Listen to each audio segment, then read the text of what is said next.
Salut les filles, je vous retrouve aujourd'hui dans une nouvelle vidéo et comme vous avez pu le voir dans le titre, il s'agira d'une vidéo vlog au sujet de ma sleeve. Alors, cette vidéo va être en deux parties. Tout d'abord une réponse à ma FAQ que j'ai lancée sur ma page Facebook, le journal d'une slivée. Je vous mettrai le lien en barre d'infos, c'est une page que j'ai créée exprès par rapport à ma sleeve. J'avais pas envie de tout mélanger, déjà que sur la chaîne c'est mélangé. Donc voilà, et donc dessus vous retrouvez parfois mes repas, mes humeurs du jour, mes pesées, mes mensurations, enfin voilà, j'essaye de tout mettre. Et il y a quelques temps j'ai donc fait un statut pour que les gens qui s'intéressent à cette opération puissent me poser leurs questions, et je me suis dit que j'allais y répondre en vidéo. Donc j'ai reçu des questions en commentaire à ce statut, mais également en message privé. Et donc je vais commencer tout de suite puisque c'est la deuxième fois que je fais cette vidéo. J'avais plus de mémoire. Alors, première question, quelles sont les suites psychologiques suite à une grosse perte de poids? Alors, je n'en suis pas encore là. Puisque j'ai perdu maintenant 12,5 kg. Donc c'est pas encore énorme, mais ce n'est pas ce que j'ai à perdre au total. Bien entendu. Mais je pense que le plus gros souci psychologique, c'est le reflet du miroir. C'est-à-dire qu'on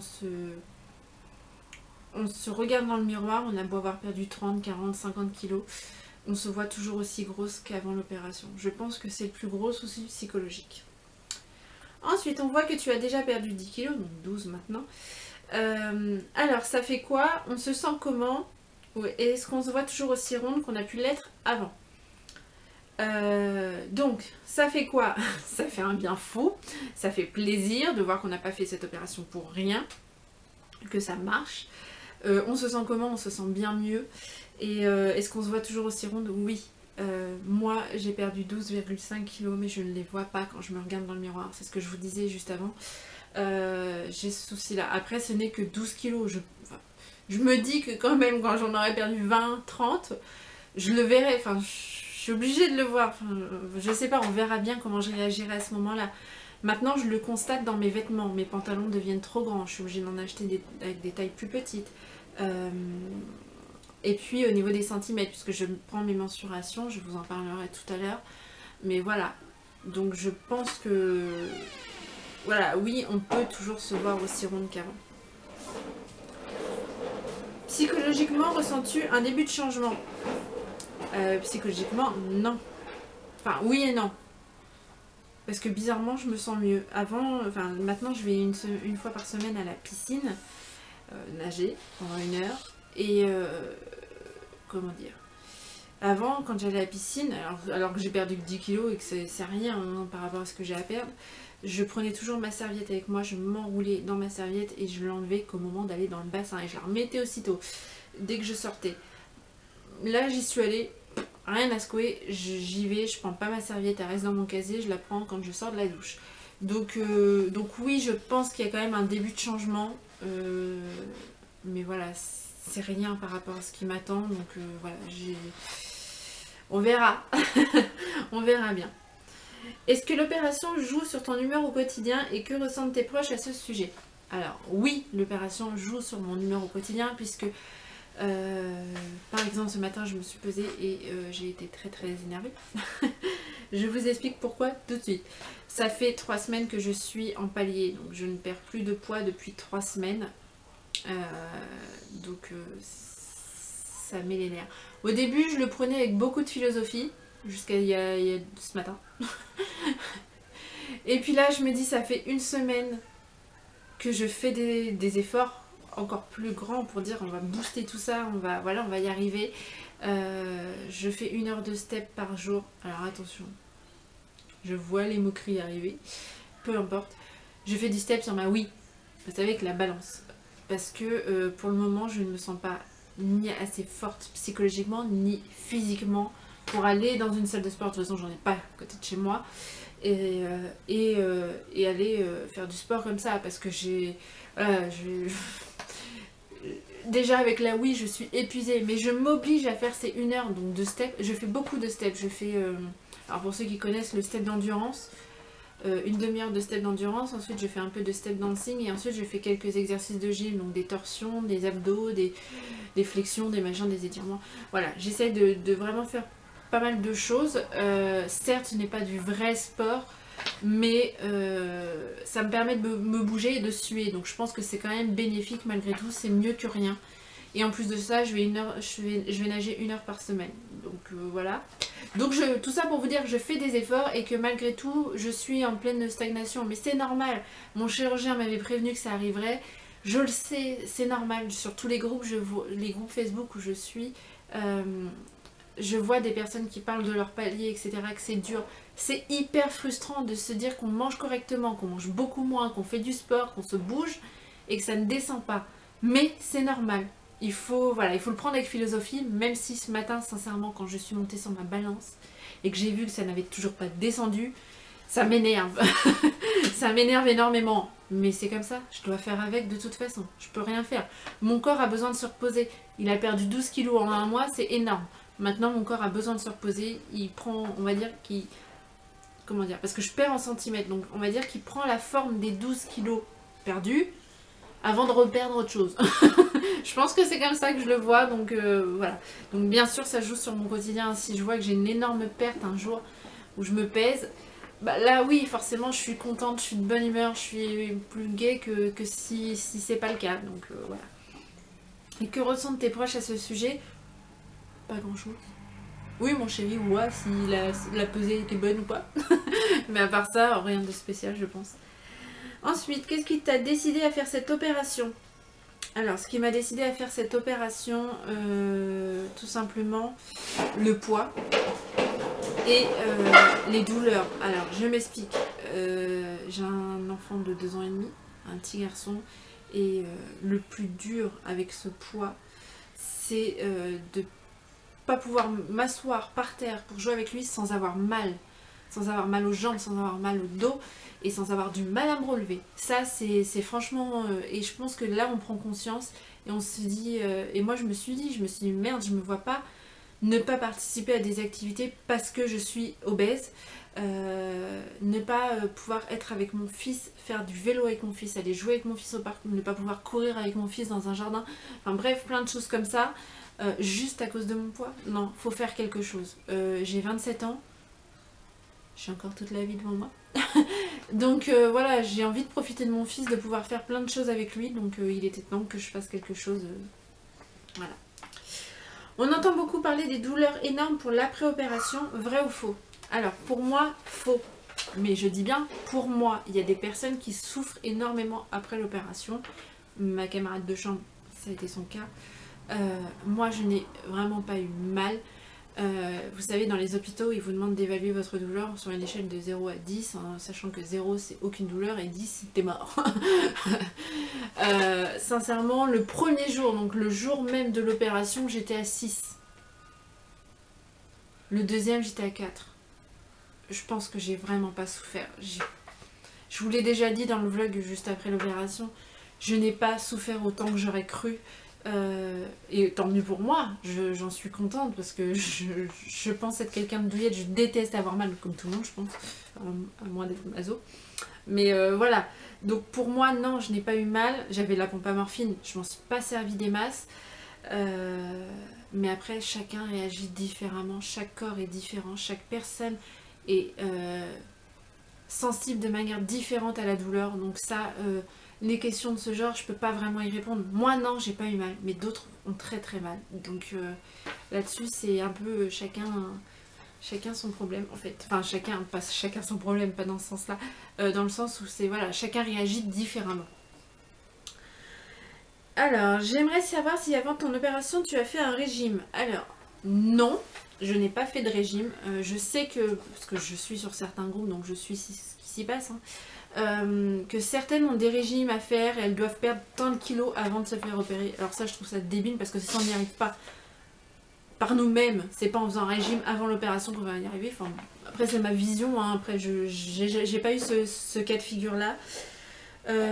Qu'as-tu entrepris comme démarche sportive et nutritive avant ton opération? Alors sportive, rien. Comme je vous l'ai dit, je ne suis pas une grande sportive, enfin je ne le suis plus. Voilà, j'ai rien fait au niveau du sport. De toute façon, mes jambes ne me le permettaient pas. Comme je vous l'ai dit, m'asseoir par terre me fait mal aux jambes. Donc non, c'est pas possible. Par contre, nutritive, le seul truc qu'on avait décidé avec le chirurgien et la diète, enfin nutritionniste, c'était de supprimer toute boisson gazeuse, puisque de toute façon, après l'opération, c'est strictement déconseillé, voire interdit, puisque ça dilate l'estomac, donc c'est pas bon du tout. Sinon en gros vous n'avez rien fait quoi. Donc le coca, tout ce qui est gazeux, j'avais fait une croix dessus, j'en ai bu un petit peu pendant les mois qui ont précédé l'opération, mais voilà, j'avais beaucoup réduit et depuis l'opération je n'y ai absolument pas touché. Et puis bien sûr il y a eu le régime yaourt avant l'opération, mais ça je vous en ai déjà parlé. Ensuite, quel était ton poids avant? À quel stade il considère ce genre d'opération utile et combien de kilos veux-tu perdre? Alors, mon poids avant, je vais vous le dire, puisque de toute façon, je l'ai noté sur ma page et que je donne mes pesées toutes les semaines, enfin, quand je perds du poids. Mon poids de départ avant l'opération était de 123,9 kg. Donc, c'est très dur pour moi de vous le dire, là. Donc, vous pourrez comprendre que c'était un poids de, entre guillemets, non-retour. Il fallait vraiment faire quelque chose. Je l'ai fait. Maintenant, on croise les doigts pour que ça marche et que j'y arrive. À quel stade il considère ce genre d'opération utile? Alors, il y a deux possibilités. Soit vous avez de graves problèmes de santé liés à votre obésité et là un IMC, parce qu'on parle d'IMC bien entendu, un IMC de 35 suffit. Avec des problèmes de santé, type diabète, type douleur au dos, qu'est-ce qu'il peut y avoir d'autre, enfin, tout ce qui est lié au poids en fait. Donc voilà. Et ensuite, sans problème de poids, si je ne dis pas de bêtises, je vous le reconfirmerai en annotation, sans problème de poids, IMC 40. Avant, c'est même pas la peine. Sans problème de santé. Donc je vous disais, sans problème de santé, IMC 40. Avant, c'est même pas la peine d'aller voir un chirurgien ou un endocrinologue. À moins qu'il veuille vraiment se faire du pognon, il ne vous acceptera pas puisque la Sécu en général refuse ce genre les opérations avant. À moins de vous autofinancer, mais alors là, enfin... Après, vous faites ce que vous voulez, hein. Mais c'est que vous avez vraiment les moyens. Donc voilà. Et combien de kilos veux-tu perdre? Je voudrais perdre dans un premier temps 40 kilos, donc ça je vous l'avais déjà dit. Et l'idéal pour moi serait environ 50-55 kilos. Je veux pas perdre plus. Je devrais peut-être, hein. Enfin oui, je devrais. Pour être à mon poids dit normal, je devrais perdre 65 kilos. Mais je veux pas être trop mince. Je suis débile, hein. Mais voilà. Donc 65 kilos, c'est vraiment énorme. Je m'imagine pas perdre tout ce poids-là. Déjà, si j'arrive à en perdre 40, ce sera déjà génial. Voilà. Les tarifs, la douleur, tous les rendez-vous et avant l'opération. Tout ça avec des points d'interrogation, bien sûr. Alors, les tarifs, ça dépend du chirurgien, ça dépend de l'hôpital, ça dépend si c'est public ou privé, ça dépend... oui, du chirurgien, de ses dépassements d'honoraires ou pas. Donc voilà. Et de votre mutuelle aussi, parce que moi je sais que j'ai tout remboursé, mais d'ailleurs pas encore. Donc c'est ça qu'il faut prendre en compte aussi, c'est que oui, vous êtes remboursé par la mutuelle, mais c'est un certain délai. Surtout en clinique privée, on m'a répondu, puisque moi ça fait maintenant 1 mois et demi que j'ai été opérée, je n'ai toujours pas été remboursée de mes 300 €. Donc voilà. La douleur, donc je vous en ai parlé juste avant, et les rendez-vous avant l'opération, je vous en ai parlé dans ma vidéo vlog numéro 1, donc je vous remets le lien en barre d'infos. Voilà pour ce qui est de la partie foire aux questions. Maintenant on va faire un petit bilan de ce mois et demi écoulé.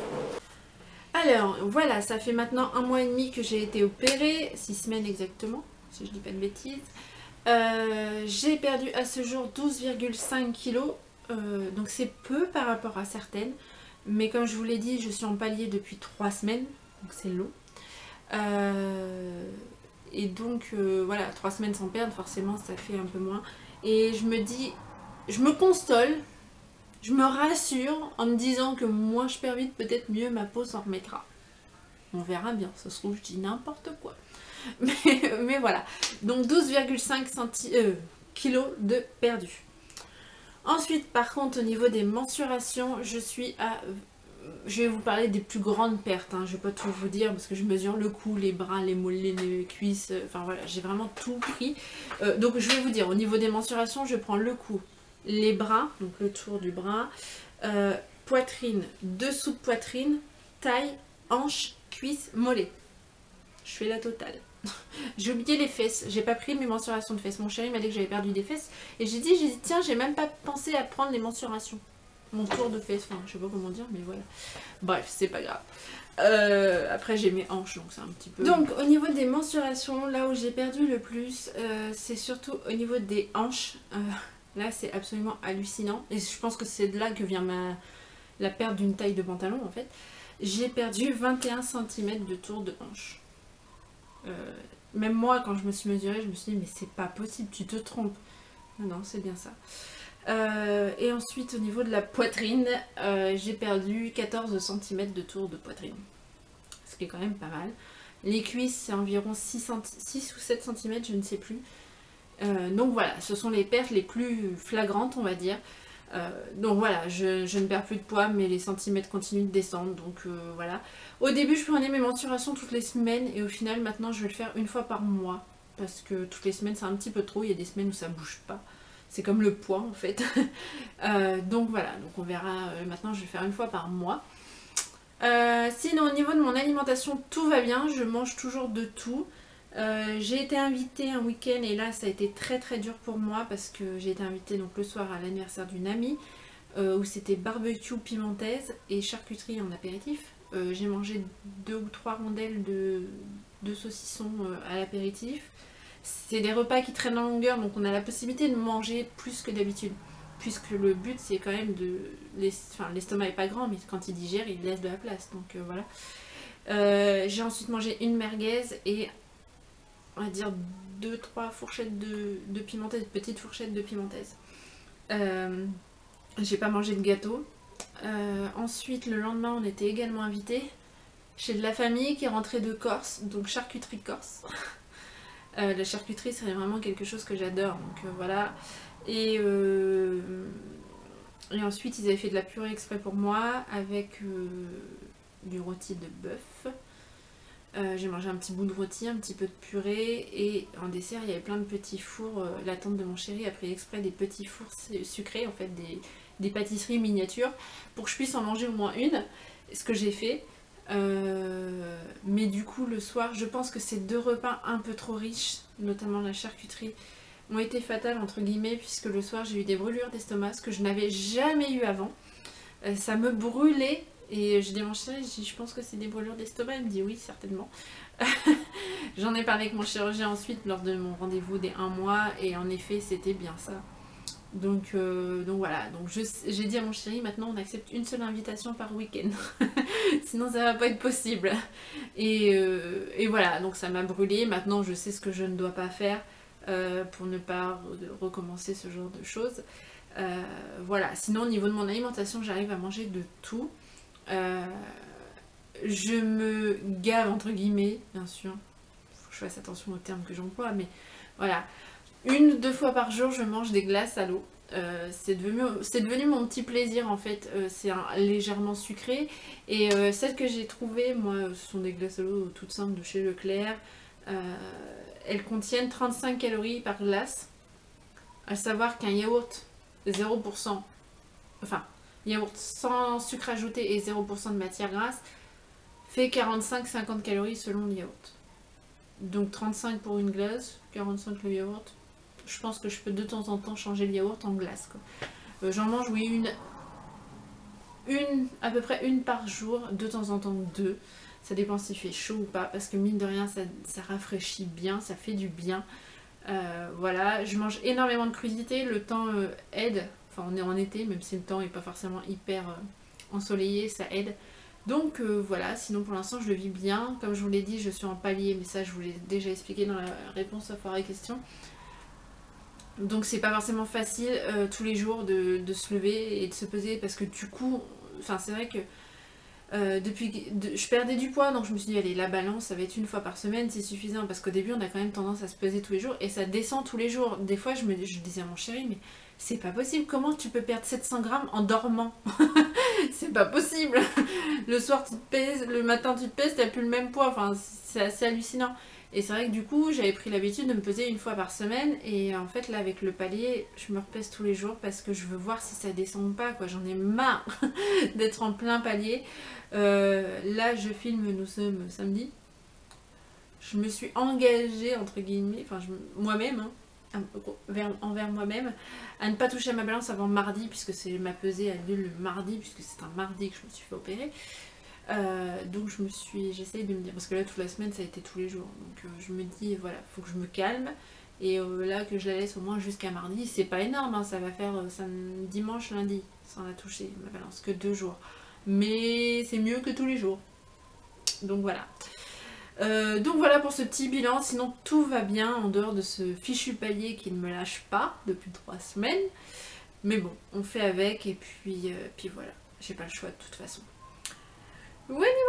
Donc si vous avez des questions, surtout n'hésitez pas à les poser en commentaire ou même en message privé ou sur la page que j'ai fait. Tous les liens seront en barre d'infos. J'espère que cette vidéo n'a pas été trop longue. Je pense qu'avec la foire aux questions ça va quand même être un peu long. Mais voilà, il fallait que je réponde à ces questions, il fallait que je vous donne des nouvelles également, parce que je sais qu'il y a des personnes qui me suivent et qui prennent de mes nouvelles, donc ça fait très très plaisir. Je vous remercie toutes pour votre soutien, parce que pour l'instant, à part 1 ou 2, j'ai pas vraiment eu de messages désobligeants où les gens ne comprenaient pas, etc. Enfin, voilà. Il y a des gens, oui, qui sont catégoriques parce que ça s'est mal passé pour une personne dans la famille, me disent que j'ai fait la plus grosse connerie de ma vie. Je suis désolée, mais je veux pas, voilà, je veux pas dire que c'est une opération sans risque. Mais dans mon cas, ça s'est bien passé. Pour l'instant, ça se passe bien. Et oui, il y a des risques. On le sait, les chirurgiens nous mettent en garde. On sait qu'il y a 3% de risque pour qu'il y ait des complications, pour qu'il y ait un échec tout simplement. Après, je pense que le suivi psychologique est hyper important. Voilà. L'entourage est très important. Parce que si cette personne me parle de sa femme en me disant qu'elle s'est retrouvée anorexique et que maintenant elle est malade, je pense qu'elle n'a pas eu le soutien qu'il fallait derrière. Bref. Voilà. À part ça, tout va bien pour moi. J'espère que c'est le cas pour vous si vous êtes dans vos démarches ou si vous êtes fait opérer. Je sais que sur ma page, il y en a quelques-unes qui sont passées il n'y a pas très longtemps. Donc je pense à Sophie, à Aline et Magali. J'espère que j'oublie de personne. En tout cas, les filles, je vous souhaite bon courage. Je vous fais à toutes plein de gros bisous et je vous remercie 1000 fois pour votre soutien. Ciao!